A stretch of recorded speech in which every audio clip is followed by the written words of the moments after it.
আজ আমরা ইসলামের ইতিহাস নিয়ে আলোচনা শুনেছি, আমরা রসুল সাল্লাল্লাহু আলাইহি সাল্লামের সিরাহ নিয়ে আলোচনা শুনেছি, কিন্তু আমি আলোচনা শুরু করতে চাই ইউরোপের ইতিহাস নিয়ে। ইনশাআল্লাহ ইউরোপের কিছু ইতিহাস নিয়ে আমাদের সময়ের সমস্যাগুলো উপলব্ধি করার জন্য এই প্রেক্ষাপটটা জানা খুব জরুরি।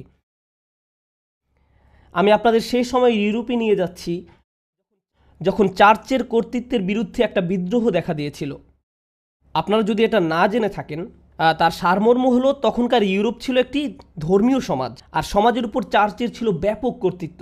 সে সময়ের চার্চ নিষ্ঠুর নিপীড়নমূলক নীতি গ্রহণ করেছিল। পোপের কথাকে এক কথায় সৃষ্টিকর্তার কথার সমান মূল্য দেয়া হতো। কেউ পোপের কথার সাথে দ্বিমত পোষণ করলে তাকে আমাদের ভাষায় মুরতাদ ঘোষণা করা হতো, ধর্ম থেকে তাকে বের করে দেয়া হতো এবং হত্যা করা হতো। তাদের মতে চার্চের সাথে দ্বিমত পোষণের একমাত্র ক্ষতিপূরণ রক্তের মাধ্যমে দিতে হবে। তাকে প্রথমে নির্যাতন করা হতো, তারপর হত্যা করা হতো। তারা মনে করত তার আত্মাকে রক্ষা করার এটাই একমাত্র উপায়। ইউরোপ এই ধরনের ধর্মীয় মতবাদ দ্বারা দীর্ঘকাল শাসিত হয়েছে। এর ফলে দুইটি মতবাদ মাথাচাড়া দিয়ে ওঠে। তখন উভয়টা প্রায় একই সময় আত্মপ্রকাশ করে। তার মধ্যে একটা হলো প্রোটেস্ট্যান্ট রিফরমেশন। চার্চের মতে সাধারণ মানুষের বাইবেল পড়ার কোনো অধিকার নেই। তারা নিজে নিজে বাইবেল পড়তে পারবে না। চার্চের অথরিটি বা পোপের নিয়োগকৃতরাই কেবল বাইবেল পড়তে পারবে এবং এর ব্যাখ্যাও তারাই করবে। তাদের ব্যাখ্যার বিপরীতে কোনো ভিন্ন মত পোষণ করা যাবে না। কিন্তু প্রোটেস্ট্যান্ট আন্দোলন এসে ঘোষণা দিল, না, প্রত্যেক খ্রিস্টানের বাইবেল পড়ার অধিকার থাকতে হবে। নিজেদের জন্য পড়বে, নিজেরা নিজেদের জন্য এর থেকে অর্থ খুঁজে নেবে, এর জন্য আমাদের চার্চের দরকার নেই। এভাবে চার্চের কর্তৃত্বের বিরুদ্ধে আন্দোলন শুরু হলো। সংক্ষেপে এটাই প্রোটেস্ট্যান্ট মুভমেন্ট। এই ব্যাখ্যাকে বলা যেতে পারে ক্লাস 7-8-এর ছাত্রছাত্রীদের উপযোগী ব্যাখ্যা। সে সময় আরেকটা মুভমেন্টেরও আত্মপ্রকাশ ঘটে। এই আন্দোলনটি ছিল আরও বেশি শক্তিশালী, আর দুইটি আন্দোলন পরস্পর সম্পর্কযুক্ত। তো দ্বিতীয় আন্দোলনকারীরা বলতে লাগলো, চার্চ এতদিন ধরে যে মতবাদ প্রচার করে আসছে, বৈজ্ঞানিক দৃষ্টিতে তা যৌক্তিক নয়। চার্চের এই মানুষগুলো দর্শনের বই পড়েছে, বিজ্ঞানের বই পড়েছে, যা কিছু তাদের মতবাদের সাথে মিল রাখে না। যেমন বাইবেলের মতে পৃথিবী হলো মহাবিশ্বের কেন্দ্র। কিভাবে আমরা এটা মেনে নিব যেখানে বৈজ্ঞানিক আবিষ্কার এই মতের সাথে সাংঘর্ষিক? আমরা এই বিশ্বাস মেনে নিতে পারি না। এর ফলে চার্চ বৈজ্ঞানিক অনুসন্ধানকে কুফর বা ধর্মদ্রোহিতা হিসাবে ঘোষণা করলো এবং এজন্য তারা লাইব্রেরির পর লাইব্রেরি পুড়িয়ে ফেলল, বৈজ্ঞানিকদের হত্যা করেছিল, দার্শনিকদের মেরে ফেলেছিল, যে বিষয়গুলো মূলত ফরাসি বিপ্লবের একটা প্রেরণা জুগিয়েছিল।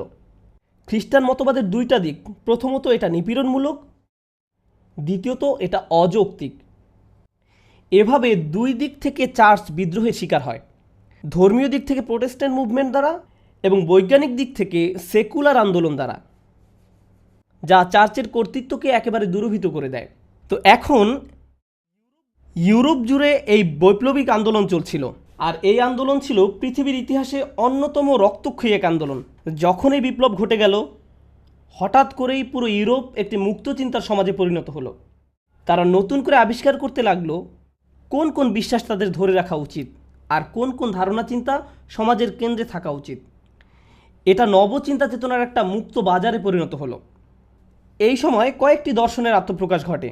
মূলত প্রথম দিকে সেরা সেরা বিজ্ঞানীদের অনেকেই ছিলেন নামকরা দার্শনিক, সুতরাং তাদের নিকট দর্শন এবং বিজ্ঞান একসাথে সম্পর্কযুক্ত ছিল। আর ধারণা চিন্তার এই মুক্ত বাজারে শুধু একটি নয়, অনেকগুলো দর্শন একে অন্যের সাথে সংঘর্ষে লিপ্ত হলো। কিন্তু আমি চাই আপনারা এই বিষয়টা মনোযোগ দিয়ে শুনবেন। কিন্তু একটা কমন চিন্তা অন্য সবার চিন্তার উপরে প্রভাব বিস্তার করছিল। যদিও এই চিন্তার ছোটোখাটো ভিন্ন পাঠও রয়েছে, তবু বলা চলে একটি চিন্তা শেষ পর্যন্ত বর্তমান থেকে যায়। আর এটি শুধু ইউরোপে সীমাবদ্ধ থাকেনি, এই চিন্তাটি সারা দুনিয়ায় ছড়িয়ে পড়ে। আজ আমরা যে বিশ্বে বসবাস করছি তা আসলে সেই মতবাদ বা সেই ধারণাগুলোর প্রতিক্রিয়ার ফল। তাই আমি প্রথমে সেই ধারণাগুলো সংক্ষেপে ব্যাখ্যা করতে চাই, তারপর সূরাতুল কিয়ামা থেকে কিছু বিষয় উপস্থাপন করব, সূরা কিয়ামার প্রথম দিকের কয়েকটি আয়াত। কিন্তু তার পূর্বে একটা দৃশ্যপট তৈরি করে নিতে চাই। তো প্রাক আধুনিক যুগের প্রায় সকল সমাজ ব্যাপকভাবে ধর্ম দ্বারা প্রভাবিত ছিল, যে কোনো ধর্ম দ্বারাই হোক না কেন।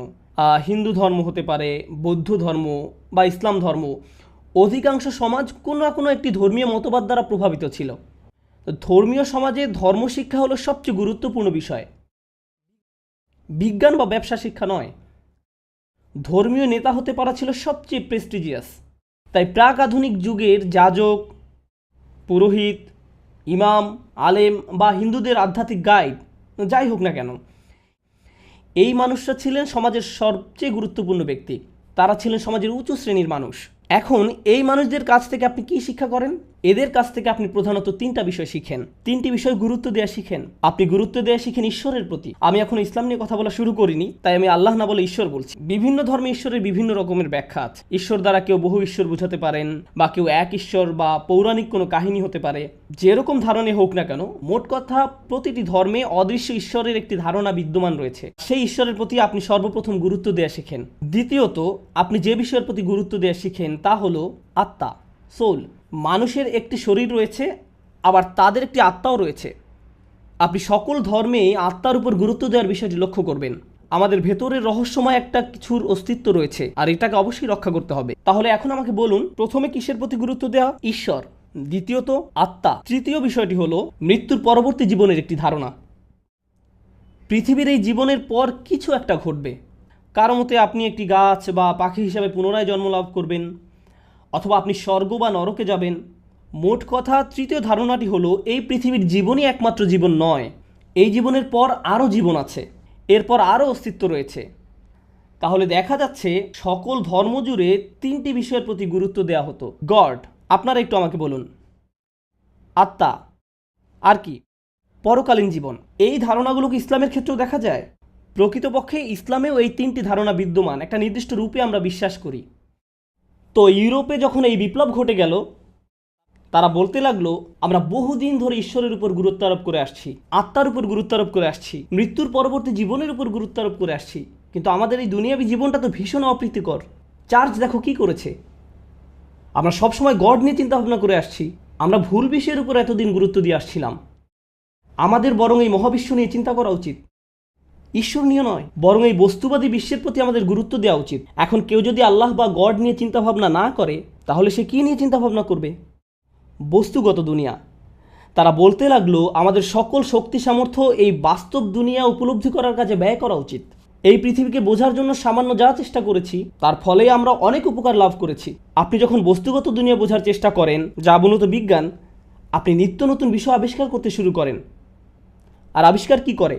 আবিষ্কার দুনিয়াকে আরও উন্নত করে তোলে। নতুন নতুন জিনিস উদ্ভাবিত হতে শুরু করে, বিভিন্ন উপকারী যন্ত্রপাতি আবিষ্কৃত হতে শুরু করে। যদি আপনি বস্তুগত দুনিয়া অধ্যয়ন না করেন, আপনার পক্ষে এই আবিষ্কার করা সম্ভব নয়। তো তারা বলতে লাগলো, দেখো যারা গড নিয়ে অধ্যয়ন করে তারা কি আবিষ্কার করেছে, আর বিপরীতে যারা এই জগৎ নিয়ে অধ্যয়ন করে, দেখো তারা অবাক করা কত কি আবিষ্কার করে ফেলেছে। স্থাপত্য শিল্পে আমাদের অগ্রগতি দেখো। তাই আমাদের সকল শক্তি সামর্থ্য ঈশ্বর বোঝার জন্য ব্যয় না করে এই বস্তুগত দুনিয়া বোঝার কাজে ব্যয় করা উচিত। দ্বিতীয় কোন বিষয়ের প্রতি গুরুত্ব দেওয়া হতো? আপনাদেরকে আবার জিজ্ঞেস করছি, আত্মার প্রতি। তারা বলতে লাগলো, আত্মা আবার কি? কেউ কি কখনো এটা দেখেছে? কেউ কি জানে এর অবস্থান কোথায়? আমরা আত্মা নিয়ে চিন্তিত, কিন্তু পৃথিবীতে কত রকমের রোগ বালাই রয়েছে সেই ব্যাপারটা কে দেখবে? তাই আত্মার অধ্যয়নের উপর গুরুত্বারোপ না করে আমাদের উচিত শরীরবিদ্যা অধ্যয়নের উপর গুরুত্বারোপ করা। আপনারা গত কয়েক শতাব্দীর দিকে তাকিয়ে দেখুন, গত কয়েক শতকে কি মানুষের শরীর নিয়ে ইতিহাসে সর্বাধিক পরিমাণে গবেষণা করা হয়নি? অবশ্যই হয়েছে।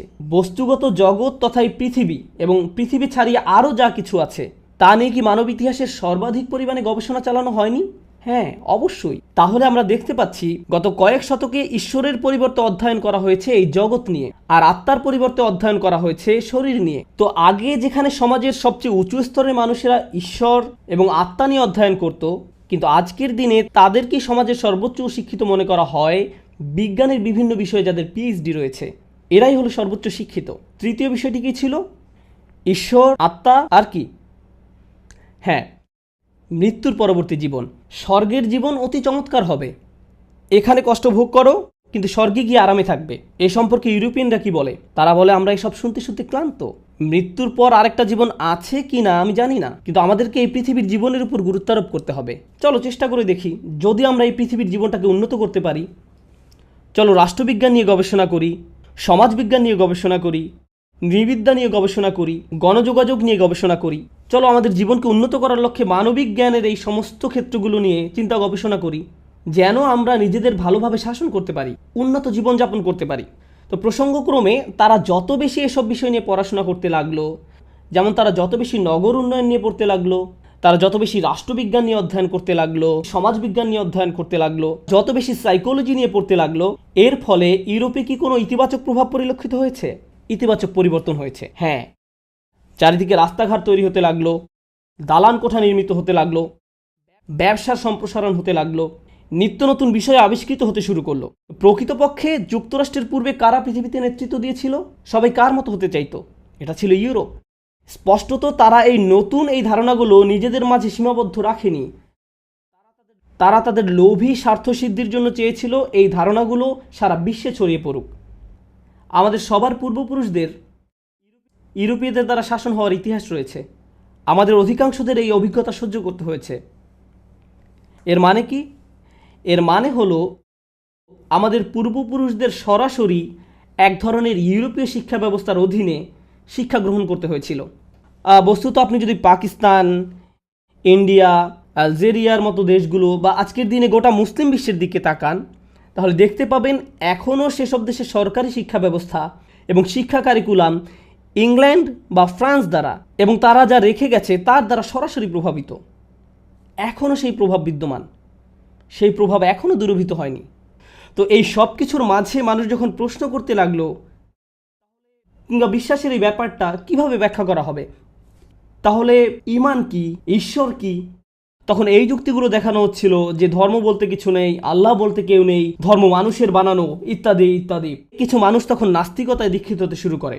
এই বছর আমার সুইজারল্যান্ড ঘুরে আসার একটা সুযোগ হয়েছিল, যেটা খুবই রক্ষণাত্মক একটা সমাজ। তারা তাদের 400-500 বছরের পুরনো চার্চগুলো রক্ষা করার ব্যাপারে খুবই সচেতন, কিন্তু কেউ সেই চার্চগুলোতে যায় না। গির্জার বিল্ডিংগুলো সংরক্ষিত আছে। অর্থাৎ তারা ইতিহাস ভালোবাসে, কিন্তু ধর্মের সাথে এখন তাদের কোনো সম্পর্ক নেই। আমি আসলে কিছু মানুষকে জিজ্ঞেস করেছিলাম, আপনি কি ধর্মে বিশ্বাস করেন? তারা উত্তরে বলে না, যদিও তারা এখনও চার্চের ঘণ্টা বাজার শব্দ শুনতে পায়। কারণ তারা শুধু ইতিহাস সংরক্ষণ করতে চায়, তাই এটা এখন শুধুমাত্র অসার ইতিহাস। আমি আপনাদের আরেকটি উদাহরণ দিচ্ছি। নিউ ইয়র্ক সিটিতে নির্মিত অন্যতম পুরনো একটি গির্জার অবস্থান হলো পার্ক অ্যাভিনিউতে। এটা একটি ঐতিহাসিক জায়গা।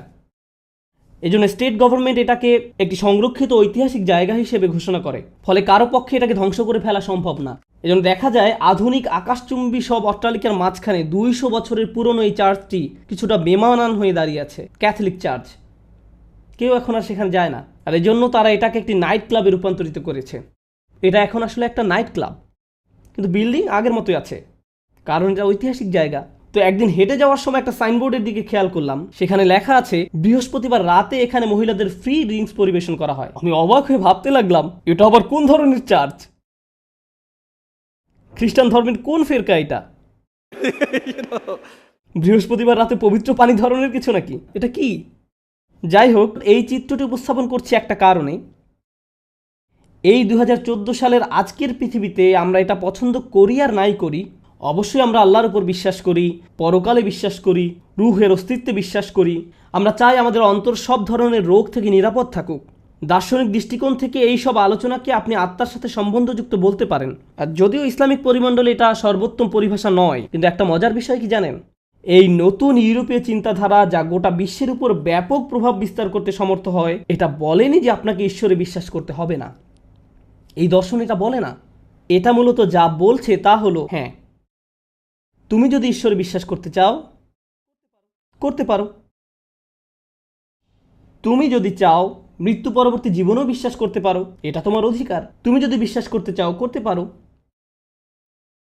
তারা যা বলছে তা অনেক বেশি ভয়ঙ্কর। তারা বলেনি যে আমরা তোমার সাথে একমত পোষণ করি না, তারা বলেছে এতে কিছুই যায় আসে না। তুমি ঈশ্বরে বিশ্বাস করো বা না করো, এতে কারো কিছু যায় আসে না। বিজ্ঞান বাস্তব, তুমি ঈশ্বরে বিশ্বাস করো বা না করো। মেডিসিন বাস্তব, তুমি স্বর্গে বিশ্বাস করো বা না করো। রাজনীতি বাস্তব, অর্থনীতি বাস্তব। তাই চলো বাস্তব জগৎ নিয়ে উদ্বিগ্ন হই। মুসলমানদের ক্ষেত্রে কি ঘটছে? আমাদের প্রায় অধিকাংশই আধুনিক শিক্ষায় শিক্ষিত। আমরা যদি কোনো শিক্ষা পেয়ে থাকি, সেটা হলো আধুনিক শিক্ষা। এর ফলে যদিও আমরা আল্লাহতে অবিশ্বাস না করি, পরকালকে অবিশ্বাস না করি এবং অন্তরের বিষয়টিতেও অবিশ্বাস না করি, কিন্তু বাস্তবিক অর্থে ইউরোপীয় বিপ্লব মানুষের কাছ থেকে যে ধরনের আচরণ আশা করে, আমাদের আচরণ মোটেও তার ব্যতিক্রম নয়। ব্যবহারিক দৃষ্টিকোণ থেকে বলতে গেলে তাদের আচরণ এবং আমাদের আচরণে কোনো ফারাক নেই। আমি আপনাদের কিছু বাস্তব উদাহরণ দিচ্ছি যা বিষয়টাকে আরও পরিষ্কারভাবে বুঝতে সাহায্য করবে। অনেক মুসলিম পরিবার যুক্তরাষ্ট্রে, ত্রিনিদাদে বা গায়ানাতে বসবাস করে। আমি গায়ানা বলে ফেলেছি, সরি। আচ্ছা, যাই হোক, অথবা তারা পাকিস্তান বা অন্য কোনো দেশে বাস করে। তারা তাদের সন্তানদের জন্য কি আশা করে? গড়পড়তা একটি মুসলিম পরিবার তাদের সন্তানদের জন্য কি চায়? ভালো শিক্ষা চায়। কেন তারা ভালো শিক্ষা চায়? এর ফলে তাদের সন্তান ভালোভাবে জীবনযাপন করতে পারবে। আপনার সেই সন্তান যদি বলে, হ্যাঁ আমি ভালো শিক্ষা চাই, কিন্তু সবার আগে আমি ইসলামের উপর ভালো শিক্ষা অর্জন করতে চাই, আমি ভাবছি ইসলাম সম্পর্কে কিছু জ্ঞান অর্জন করব, তখন দাড়ি এবং হিজাবওয়ালা মুসলিম পিতামাতা বিরক্ত হয়ে ওঠে। এটা শিখে তুমি কি চাকরি করবে? কিভাবে তুমি জীবনযাপন করবে? কি করে তুমি বিয়ে করবে? তোমার জীবন কিভাবে চলবে? তুমি তোমার জীবন শেষ করার বুদ্ধি করেছ। কেউ যদি কিছুটা ধার্মিক হওয়ার চেষ্টাও করে, আপনারা যারা এখানে আছেন এটা ভালো করে জানেন, এই দ্বীপে আপনারা মুসলিম সংখ্যাগরিষ্ঠ অংশ নন। আপনারা হলেন অদ্ভুত রকমের সংখ্যালঘু। সম্ভবত তারা শুধু জুমার নামাজে উপস্থিত হয়, হতে পারে নামাজের একেবারে শেষ মুহূর্তে এসে যোগ দেয়, সবার শেষে আসে আবার সবার আগে বের হয়ে যায়। আপনি হয়তো তাদের সবচেয়ে বড় অংশ দেখবেন কেবলমাত্র ঈদের নামাজে। ওই সমস্ত মানুষের জীবনে এই ধর্ম কী ভূমিকা রাখে? আসলে এটা শুধু মুসলমানদের ক্ষেত্রে নয়, খ্রিস্টান, বৌদ্ধ, হিন্দু, মুসলিম বা অন্য যে কোনো ধর্মে হোক না কেন, ধর্ম মানুষের জীবনে খুবই ক্ষুদ্র ভূমিকা পালন করে। আপনার জীবন কিভাবে অতিবাহিত করবেন তার প্রধান দিক নির্দেশনা ধর্ম থেকে আসে না। আপনি কোথায় বসবাস করবেন সেই সিদ্ধান্ত ধর্ম থেকে আসে না। কিভাবে আপনার সন্তানদের বড় করবেন সে দিক নির্দেশনা ধর্ম থেকে আসে না। সেই সব চিন্তাভাবনার আলোকে, যে চিন্তাভাবনাগুলো ঔপনিবেশিক রাষ্ট্রগুলো অনেক আগেই আপনার মাথায় ঢুকিয়ে দিয়েছে, আমরা খুব গভীরভাবে এই মতবাদগুলো দ্বারা প্রভাবিত হয়ে আছি। আলোচনার শুরুতে আমি দুটি আন্দোলনের কথা বলেছিলাম। কি সেগুলি? একটি হলো ফরাসি বিপ্লব, আরেকটা কি? Protestant reformation, Protestant movement. তাদের পরিণতিটা বেশ মজার। আমি চাই আপনারা এটা ভালোভাবে উপলব্ধি করুন। প্রায় সকল ক্যাথলিক চার্চের মতে এই পৃথিবী মারাত্মক খারাপ এক জায়গা, এটি একটি অভিশাপ। মানুষ একমাত্র স্বর্গে গিয়ে সুখী হতে পারবে। ঈশ্বর শাস্তিস্বরূপ মানুষকে পৃথিবীতে পাঠিয়েছেন। তাই তৎকালীন ইউরোপে মানুষ যে খুবই নিম্নতর জীবনযাপন করত সেটা প্রত্যাশিত ছিল, কারণ এই দুনিয়া একটি ভয়ানক জায়গা, এখানে শুধু কষ্টই পাওয়া যায়। প্রোটেস্ট্যান্ট মুভমেন্ট এই মতবাদের প্রতিক্রিয়ায় ভিন্ন ধরনের এক খ্রিস্টান মতবাদ চালু করলো। এই নতুন খ্রিস্টান মতবাদ অনুযায়ী আপনি যত বেশি দুনিয়াদার হবেন, আপনি যত বেশি সম্পদশালী হবেন, আপনার যত ভালো চাকরি থাকবে, আপনি যত বেশি টাকা আয় করবেন, এই সব কিছু নির্দেশ করে গড আপনাকে বেশি ভালোবাসেন। আপনি যদি অনেক ধনী হয়ে থাকেন, সেটা প্রমাণ করে যে গড আপনাকে অনেক ভালোবাসেন। তাহলে দেখা যাচ্ছে দার্শনিকভাবে প্রোটেস্ট্যান্টরা সম্পূর্ণ ক্যাথলিক চার্চের বিপরীতে গিয়ে দাঁড়ালো। আপনি যদি যুক্তরাষ্ট্রের গহীন দক্ষিণাঞ্চলে যান, যেখানকার 2/3 অধিক রেডিও স্টেশন হলো খ্রিস্টান, আপনি যদি ঘণ্টাখানেক মনোযোগ দিয়ে কোনো খ্রিস্ট ধর্মপ্রচারকের কথা শোনেন, তারা এভাবে বলে, আমি চাই তুমি যেন ওই চাকরিটা পাও, কারণ জিসাস তোমার প্রমোশন চান। তোমার ওই সুন্দর গাড়িটা প্রমাণ করে যে জিসাস তোমাকে ভালোবাসে। আপনি দেখতে পাবেন বিশাল ধনী মানুষদের অনেকেই ধর্মপ্রচারক। তারা অত্যন্ত ধনী, পরনে তাদের দামি পোশাক। তারা বলে, আমি আজকে যে বিশাল ধন সম্পদের মালিক তা আসলে জিসাসের দান। তাহলে দেখা যাচ্ছে তারা কেন এখন ধর্মের কাছে আসে? কারণ এটা আপনার বস্তুবাদকে আরও সম্প্রসারিত করে তুলবে। আমি প্রথমবারের মতো আজকে বস্তুবাদ শব্দটি ব্যবহার করেছি। যখন আপনি ঈশ্বরের পরিবর্তে এই জগতের প্রতি মনোনিবেশ করেন, তা হলো বস্তুবাদ। আপনি যখন আত্মার পরিবর্তে শরীরের প্রতি মনোনিবেশ করেন, সেটা বস্তুবাদ। আপনি যখন পরকালের পরিবর্তে এই পৃথিবীর জীবন নিয়ে পড়ে থাকেন, সেটা আসলে কি?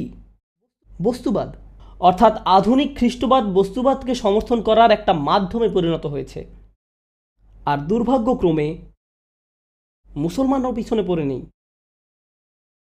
কখন মুসলমানরা খুব খুশি হয়ে যায় এবং একত্রে আনন্দ উদযাপন করে? এমনকি এমন মুসলিমও যে নামাজ পড়ে না, জুমার নামাজেও আসে না, কিন্তু যখন সে নতুন বাড়ি ক্রয় করে, বাড়িতে দোয়া মিলাদের আয়োজন করে। সত্য কি না? কেন? কারণ সে মনে করে আল্লাহ আমার উপর খুবই খুশি, তাই আমাকে এটা দান করেছেন।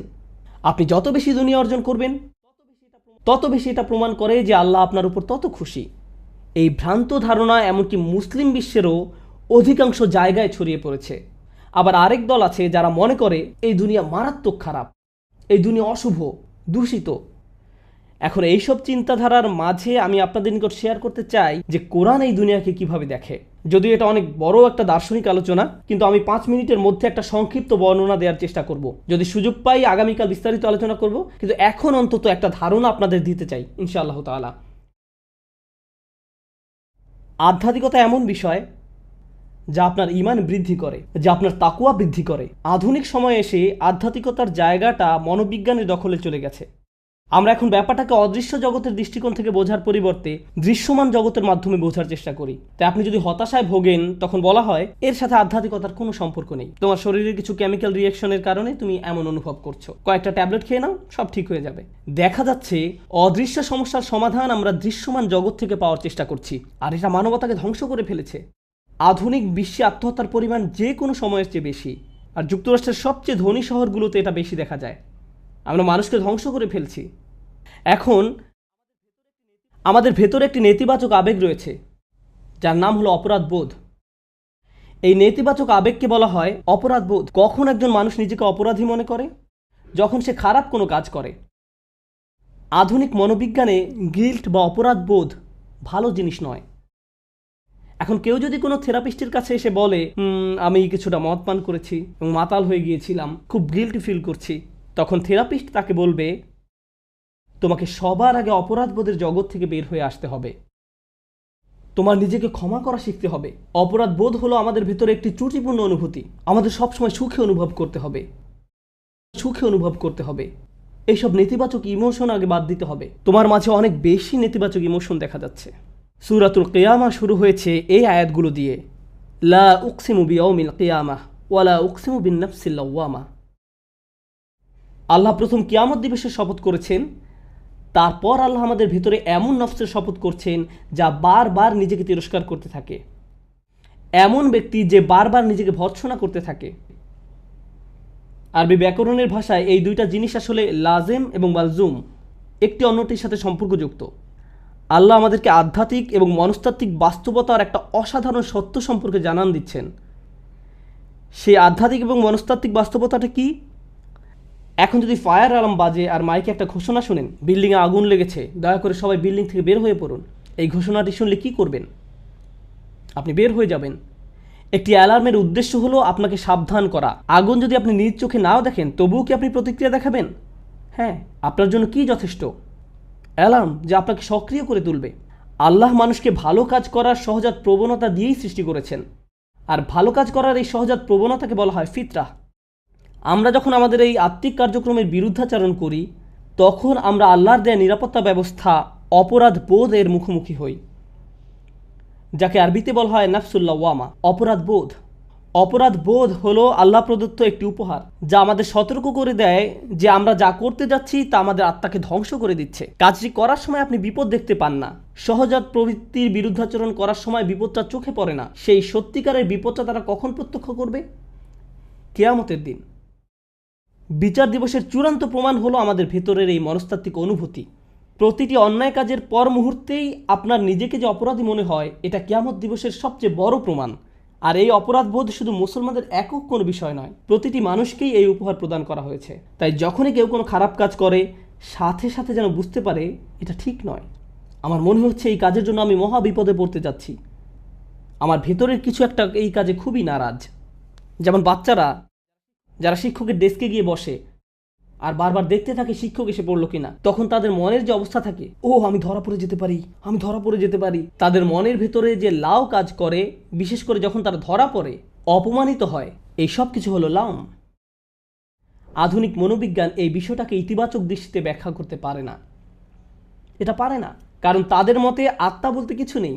মনোবিজ্ঞানের থিওরি এটা আপনাকে শিক্ষা দেবে না। কোনো থেরাপিস্ট আপনাকে বলবে না যে আপনাকে আপনার হৃদয়ের সুরক্ষা নিশ্চিত করতে হবে।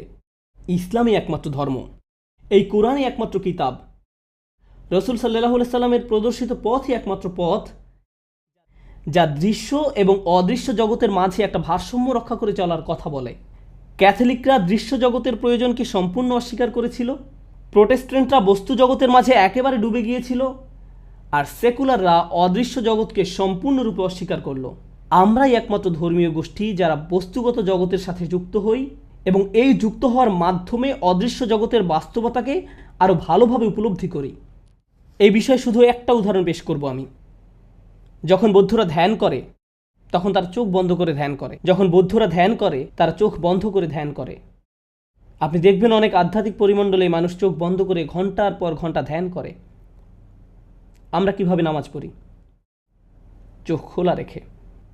আমাকে সততার সাথে বলুন তো, যদি চোখ বন্ধ করে নামাজ পড়তেন তাহলে কি মনোনিবেশ করা সহজ হতো না? সহজ হতো, কিন্তু আমরা তা করি না। আমরা আমাদের চোখ খোলা রাখি। কেন এই নিয়ম কখনো কি ভেবে দেখেছেন? এটা আসলে আমাদের ধর্মের একটা মৌলিক বিষয়। আপনি যে এই বস্তুগত পৃথিবীতে বাস করছেন, এই বাস্তবতাকে অস্বীকার না করেই অদৃশ্য আল্লাহর সাথে আপনার সংযোগ তৈরি করার কথা। এমনকি নামাজেও আমরা এই পৃথিবীর সাথে আমাদের সংযোগ সম্পূর্ণরূপে বিচ্ছিন্ন করে ফেলি না। কেন আল্লাহ রসুল সাল্লাল্লাহু আলাইহি ওয়াসাল্লাম আল্লাহর সাথে যার সম্পর্ক ছিল সবচেয়ে সুদৃঢ়, কেন তিনি কোনো বাচ্চার কান্নার আওয়াজ শুনলে নামাজ সংক্ষিপ্ত করে ফেলতেন? তার কি নামাজে এমনভাবে হারিয়ে যাওয়ার কথা নয় যে বাচ্চার কান্না তো দূরের কথা, ভূমিকম্প হলেও তো তার টের পাওয়ার কথা নয়? যারা এই দুনিয়ার জীবন পরিত্যাগ করার মাধ্যমে অদৃশ্য জগতের সাথে সংযোগ স্থাপন করি, আমাদেরকে এই দুইটি বিষয়ের মাঝে ভারসাম্য খুঁজে পেতে হবে। এই ভারসাম্য পুনরায় প্রতিষ্ঠিত করতে হবে, শুধু আমাদের জন্য নয় বরং গোটা মানবতার জন্য। এই ভারসাম্য না থাকার কারণে অনেকেই ধর্মকে সম্পূর্ণরূপে অস্বীকার করলো। আবার বিপরীতে যারা ধর্ম পালন করে তারা ধর্ম পালনের ক্ষেত্রে চরম বাড়াবাড়ি করলো, কারণ আমরা আল কোরআনের মৌলিক শিক্ষা থেকে অনেক দূরে সরে পড়েছি। ওয়ালা উকসিমু বিন-নাফসিন নাওয়া, ওয়ালা উকসিমু বিন-নাফসিল লাওয়ামা। আমি জানি এগুলো দার্শনিক আলোচনা, তবু আমি চেয়েছি এই বিষয়গুলো আপনাদের সাথে আলোচনা করতে, কারণ মুসলিম হিসাবে আমাদের চিন্তাধারার মান উন্নয়ন করতে হবে। আমাদের সবার এটা করতে হবে। দায়ী বা স্কলারদের চিন্তার মান উন্নত হলে হবে না, সাধারণ মুসলমানদেরও তা করতে হবে। আজ আমি কোনো প্রশ্ন উত্তর সেশন করব না। আমি চাই আপনারা নিজেরা চিন্তাভাবনা করুন, নিজে নিজে বিষয়গুলো আপনার মাথায় প্রসেস করা শিখুন। আমরা এখন কোথায় আছি? কোন ধরনের সংকটের মুখোমুখি? এই আধুনিকতা মসজিদের ভিতরে ঢুকে পড়েছে। একেবারে মূল থেকে ইসলামের শিক্ষাকে আমাদের পুনরুজ্জীবিত করতে হবে। আল্লাহ আজ্জা ওয়া জাল্লা আমাদের এমন উম্মায় পরিণত হতে সাহায্য করুন যারা দ্বীনের মূল শিক্ষায় ফিরে আসে এবং উম্মার এবং বৃহৎ পরিসরে মানবতার উন্নতি সাধনের লক্ষ্যে তা সর্বত্র ছড়িয়ে দিতে পারে।